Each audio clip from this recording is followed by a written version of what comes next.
நடிகர் விஜய் தான் பயன்படுத்திய ரோல்ஸ் ராய்ஸ் கோஸ்ட் காரை எம்பயர் ஆட்டோஸ் எனும் பிரீமியம் கார் டீலர்ஷிப்பில் விற்பனைக்கு விட்டுள்ளார். இன்ஸ்டாகிராம் வலைதளத்தில் விஜயின் ரோல்ஸ் ராய்ஸ் கார் 360 டிகிரியிலும் படம் பிடிக்கப்பட்டு விற்பனைக்கு விடப்பட்ட செய்தி வைரலாகி உள்ளது. காரில் எந்த இடத்திலும் சிறு கீறல் கூட இல்லை. கார் நல்ல ஓடும் கண்டிஷனில் இருக்கிறது. சர்வீஸ் ஹிஸ்டரி எல்லாம் பக்காவாக உள்ளதாக கூறப்பட்டுள்ளது.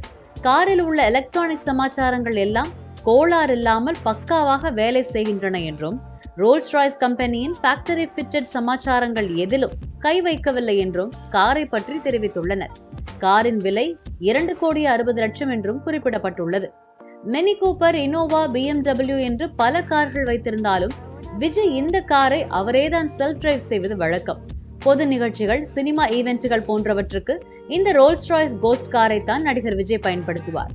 பீஸ்ட் படத்தின் ஷூட்டிங் நிறைவு நாள் அன்று இந்த ரோல்ஸ் ராய்ஸில் தான் இயக்குனர் Nelson, dance master Sathish, heroine Pooja Hegde, நடிகை அபர்ணா தாஸ் ஆகியோரை ஏற்றிக்கொண்டு விஜய் வலம் வந்தது குறிப்பிடத்தக்கது.